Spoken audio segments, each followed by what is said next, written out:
ತಂದು ಕಾಟಿದೆನೇನೋ ಎಂತೋ ಏರತಕೀಗ ಮುಂದೆ ಶತಯೋಜನವು ವಿಮಾನ ಪುರವೋ. ಇಂಥ ಕುದುರೆ ತಂದು ಕಟ್ಟಿದ್ರೆ ನಾವು ಹೋಗೋದು ಇಲ್ಲಲ್ಲ. 100 ಯೋಜನ, ಶತಯೋಜನ ಅಂದರೆ 100 ಯೋಜನ ಹೋಗ್ಬೇಕು. 100 ಯೋಜನೆ ಹೋಗ್ತವೆ ಇವು. 1 ಯೋಜನೆ ಹೋಗಲ್ಲ ಕಣ. 100 ಕಿಲೋಮೀಟರ್ಸ್ ಎಂದ ಮಾತನು ಕೇಳೆ ಬಾಹುಕನು ಇಂತೆಂದ ಮುಂದೆ ನೋಡಿ ತುರುಗ ದಾರ್ಭಟೆಯ ನೀವು. ಸುಮ್ಮನೆ ಕಟ್ಟಿಲ್ಲ ಸ್ವಾಮಿ ನಾನು, ಈಗಲ್ಲ ಹೋದ್ಮೇಲೆ ನೋಡಿವ್ರಂತೆ ಅಂದ.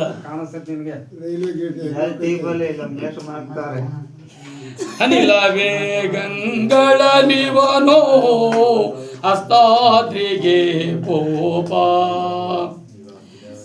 ಸಮಯಕ್ಕೆ ಮುಂಚೆ ನಾವು ಸೇರುವೆವು. ಅಲ್ಲಿ ಒತ್ತು ಮುಡ್ಕ ಹೋಗ್ತಾ ಎತ್ಕೊಳ ಅಂತಂದ್ರೆ ಸುಮ್ಮನೆ ಸ್ವಾಮಿ, ನಾವು ಸಮಯಕ್ಕಿನ್ನ ನಾವೆಷ್ಟು ಸಮಯಕ್ಕೆ ಹೋಗ್ಬೇಕು ಅದಕ್ಕಿಂತ 1 ಗಂಟೆ ಮುಂಚೆ ಹೋಗ್ತೀವಿ ಅಂತ ಧೈರ್ಯ ತುಂಬತಾನೆ. ಇನ್ನದನು ನೋಡೆಂದೋ ಸನ್ನೆ ಮಾಡಲು ರಥವಾ ಧರಣಿ ತಲ್ಲಣಿ ಸೋತ ತೆರಳಿದ ರಥವೋ. ಏನಿಲ್ಲ, ಒಂದು ಸಾರಿ ತಡಕ್ ಎಲ್ಲ ಕುದುರೆಗಳನ್ನ ಹಿಂಗೆ ಅಂದ, ತಡಕ್ಕಂತ ಹೋಗಿದ್ಕೆ ಭೂಮಿ ಎಲ್ಲ ನಡುಗ್ಬಿಡ್ತಂತೆ. ಅನಿಲ ಬೇಗ ಜಾರಿಯ ನಯ ವಸ್ತ್ರ ಸೇರಿ ನೆಲದೋಳು ಬೇತು ತರಬೇಕು ಎಂದನಲು ನಗುತ್ತ ಬಾಹುಕನು. ಹೊಸ ತಮರಬೇಕು, ನಿಲ್ಸ ಇಲ್ಲಿಂದ ಹೋಗ್ತಾರಕ್ಕಾಗತ್ತೆ ಅಂತ ಇವನ್ ನಗು ಬಂತು. ಯಾರಿಗೆ? ಬಾಹುಕನಾಗಿರ್ತಕ್ಕಂಥ ನಳರಾಜನಿಗೆ. ದೊರೆಯ ಮುಖವನು ನೋಡೆ ಎಂದ ಬಾಹುಕನಾಗ ನಿನ್ನ ವಸ್ತ್ರವು ಏಹುದು ಯೋಜನದೊಳೆಂದ. ಸ್ವಾಮಿ ನಿನ್ನ ವಸ್ತ್ರ ಅಲ್ಲೈತೆ ಅಂತೀಯ, ವಾರಿ 1 ಯೋಜನೆ ನಿಂತ್ಕೋಯ್ತು ಹೋಗಯ್ಯೋ, ಸುಮ್ಮನೆ ಬಾ ನಿನ್ನ ವಸ್ತ್ರ ಹೋದ್ರು ಹೋಗಿ ಅಂತ.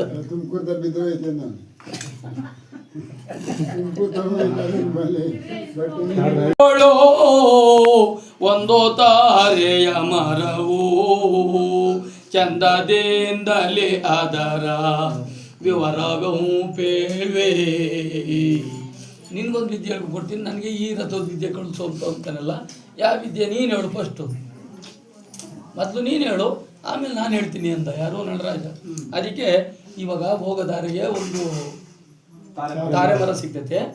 ಆ ತಾರೆ ಮರದಾಗೆ ಈ ಥರ ಅಲ್ಲೋಗಿ ಇಳಿಯೋದು, ಅಲ್ಲಿ ನಿಲ್ಲಿಸು ಅಂತ ಹೇಳಿದ. ಅಲ್ಲಿಗೆ ಮರದ ಬೂಡದಲ್ಲಿ 2 ಕವಲೇರೋತೆ ಹೋದು ಆ 2 ಕೊಂಬಿಗೆ 200 ಕವಲೆ ಹೋದು. ಒಂದು ಹೋಗ್ಬೇಕಾರೆ ಒಂದೇ ಮರ, ಅಲ್ಲಿ 2 ಕವಲು ಹೊಡೆದು 1 ಕವಲಿಗೆ 200 ಕವಲು ತಿರ್ಗ ಅಂತಂದು ಅದ್ರದ ಒಂದು ಲೆಕ್ಕ ಹೇಳ್ತಾ ಇದ್ದಾನೆ. 1 ಕವಲಿಗೆ 2,000 ಫಲವಿಹುದು ಬೆಳಗೋತಿ ಹೋದಿದಕ್ಕಿನ್ನು ಬೇರು 700. ಇದಕ್ಕೆ 1 ಕೊಂಬಿಗೆ ಅಲ್ಲ 2 ಟೀಸ್ ಹೊಡ್ಕೊಂಡವೆ. 2 ಕಾಲು ಒಂದೊಂದು ಟೀಸ್ಗೂ 200 ಕೊನೆ, ಒಂದೊಂದು ಕೊನೆಗೆ 2,000 ಕಾಯಿ. ಹಿಂಗೆ ಲೆಕ್ಕ ಮಾಡ್ಕೊಂಬಿಡು. ಬುಡ ಇದು ಬೇರು ಒಳಗಡೆ ಬಿಟ್ಟಿರೋದು 700 ಬೇರು 700 ಬೇರೆ ಇದ್ರಾಗೆ ಅಂತ ಒಂದು ಎಲ್ಲ ಲೆಕ್ಕ ಹೇಳಿದ್ರು. ಅದರ ಎಲೆಗಳು ಏನೋ ಅಗಲದಿಂದಿರುತ್ತಿಹುದು ನಲಿಯೋತ ಆ ಮರವು ಬೆಳತಲ್ಲೇ ಇಹುದು. ಅದು ಈ ಹೋಗೋ ದಾರಿಗೆ ಐತೆ, ಹೋದಾಗ ಲೆಕ್ಕ ಮಾಡ್ಕೋಬೇಕು. ಈಗ ಇಲ್ಲೇ ಲೆಕ್ಕ ಇರ್ತಾವ. ನಾನು ಇನ್ನೇನು ಈಚೆ ಇಲ್ಲ, ಹೋಗ್ತಲೇ ಇದು ಲೆಕ್ಕ ಆಗ್ತಾ ಐತೆ. ಒಂದು ಕೊಂಬೆಗೆ ಏನು 10,000 ಕಾಯಿ ಚತುರತನದಿಂದಿಹುದು ಅದರ ವೇದ್ಯವನು. ಅಲ್ಲಿಗೆ ಒಂದು ಕೊನೆಗೆ ಇಷ್ಟು ಅಂದರೆ ಲೆಕ್ಕ ಹೇಳ್ತಾ ಇದ್ದಾನೆ. ಇಲ್ಲಿ ಸರಿಯಾಗಿ ಲೆಕ್ಕ ಏನು ಹೇಳಿಲ್ಲ, ಎಲ್ಲ ತಪ್ಪೇ ಲೆಕ್ಕ ಹಾಕೊಂಡ್ರೆ ಅಲ್ವೇನಾ, ತಪ್ಪಲ್ವೇನಾ? ಅದೇ 2,000 ಕಾಯಿ ಒಂದು ಕೊನೆಗೆ ಅಂತ ಹೇಳಿ ಇಲ್ಲಿ ಕೊಂಬಿಗೆ ಹಿಂಗೆ 50,000 ಅಂದರೆ ಹೆಂಗೆ ಲೆಕ್ಕದ್ರು ಹೋಗ್ತದೆ. ಇದು ಅವನಿಗೂ ಐಡಿಯಾ ಓಡಿಲ್ಲ ಬರೆಯನ್ಗೆ.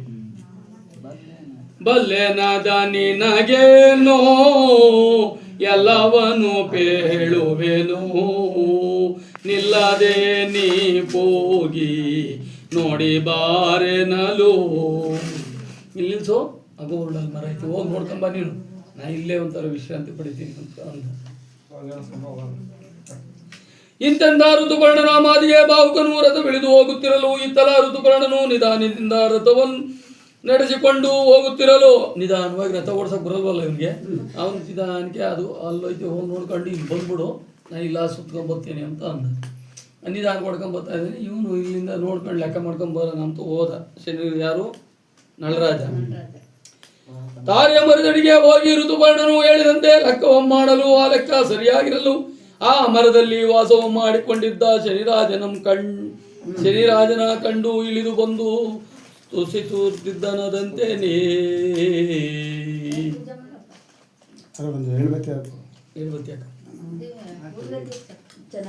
ಅವನು ಮ್ಯಾಲಿಂದ ಇಳಿದ. ಇವನು ಲೆಕ್ಕ ಮಾಡ್ಬೇಕಾದ್ರೆ ಮ್ಯಾಲಿಂದ ಇಳಿದು ಬಂದ ಕೆಳಗೆ ನೋಡಿ ಇವನು ನಮಸ್ಕಾರ ಮಾಡ್ತಾನೆ. ಯಾರು? ನಳರಾಜ. ನಳರಾಜನೋ ಸರ್ಪ ಕಚ್ಚಿದ ವಿಷವೆಲ್ಲ ಶನಿರಾಜನನು ಅಂಟಿ ಶರೀರವು ಕೆಟ್ಟು. ನಳರಾಜನ್ಗೆ ಆಗ್ಬಿಟ್ಟಿತ್ತಲ್ಲ ಆ ವಿಷಯ ಎಲ್ಲ ಅವನಿಗೆ ಹೋಗೈತೆ. ಶನಿರಾಜನ್ ಯಾಕೆ ಶನಿಮಹಾರಾಜ ಅವನ ಮೇಲೆ ಇದ್ನಲ್ಲ, ಸರ್ಪ ಕಚ್ಚಿರೋದೆಲ್ಲ ವಿಷ ಅವನಿಗೆ ಇರ್ತು. ಯಾಕೆಂದ್ರೆ ಸತ್ತು ಹೋಗ್ಬಾರ್ದವನಲ್ಲ, ಅದರಿಂದ ವಿಷ ಎಲ್ಲ ಅವನಿಗೆ ಸೇರ್ಕೊಂಡೈತೆ. ಅವನು ಹೋಗಿ ತಾರೆ ಮರ ಸೇರ್ಕೊಂಡ್ಬಿಟ್ಟವ್ರೆ, ತಣ್ಣಗಿರ್ತೈತೆ, ಎಷ್ಟೊಂದು ಉರಿಯಲ್ಲ, ಕಿವು ರಕ್ತ ಎಲ್ಲ ಶನಿರಾಜನಿಗೆ ಜೋನಿ ಆದಂಗಾಗಿರ್ತೈತೆ. ಆ ಉರಿ ತಡಿಲಾರ್ದನ ಹೋಗಿ ತಾರೆ ಮರ ಸೇರ್ಕೊಂಬದವನು. ತಂಪದು ತಾರೆ ಮರ ಯಾವತ್ತು ಹೊಡೆಯಲ್ ಮನಿಕ ಬಂದಷ್ಟೇ.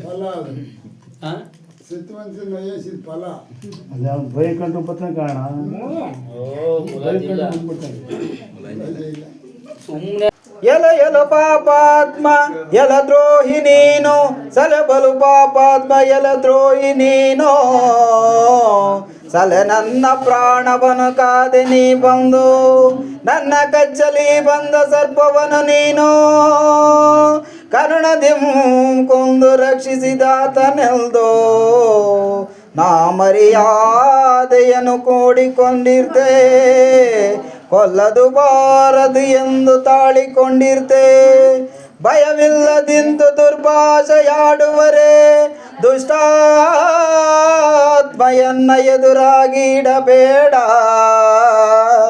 ಹತ್ತ ಪೋಗೆನಲು ನಾ ಮಾತಿಗವನು, ಕಣ್ಣೊಳು ರಕ್ತ ಕರೆಯುತ್ತಲಾಗ, ಆ ಪದ್ಮಗಂಧ್ರಿಯತಿ ದಿಷ್ಟಿ ನೋಡಿ, ಕಾಮಾತುರದಿಂಬಾಮಿನಿಯ ಬಯಸಿ, ಜ್ಞಾನ ಪಲ್ಲಟವಾಗಿ ಹತ್ತಿರಕ್ಕೆ ಬರಲು, ಚಂದ್ರವದನಯುತ ಹಿಂದೆ ಹೋಗಿ ಎಂದಳಾಶಬರನಿಗೆ ಹಿಂದಿರಾಕ್ಷಿ,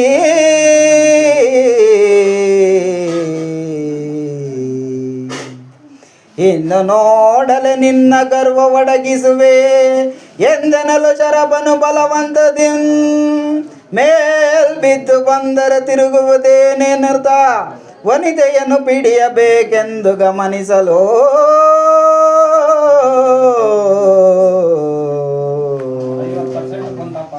ಅನಿತರಳು ದಮಯಂತಿ ಅಧಿಕೋಪದಿಂದ ಮನದೊಳಗೆ ನೆನೆದಳು ವಿಷದ ವಾಕ್ಯವ ತಾನು, ಇಳೆಯೊಳಗೆ ನಾನು ಪತಿರತೆಯಾದರಿನ್ನು ನರಲೋಕ ನಾಯಕ ನಳ ಚಕ್ರವರ್ತಿ,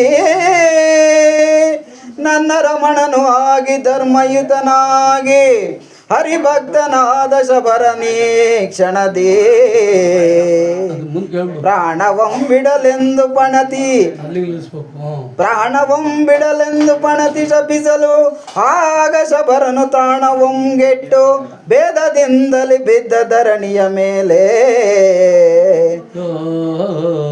ಬಿದ್ದ ಧರಣಿಯ ಮೇಲೆ ಬಿದ್ದು ಪ್ರಾಣ ಬಿಟ್ಟನ ಶಬರನಾಗ.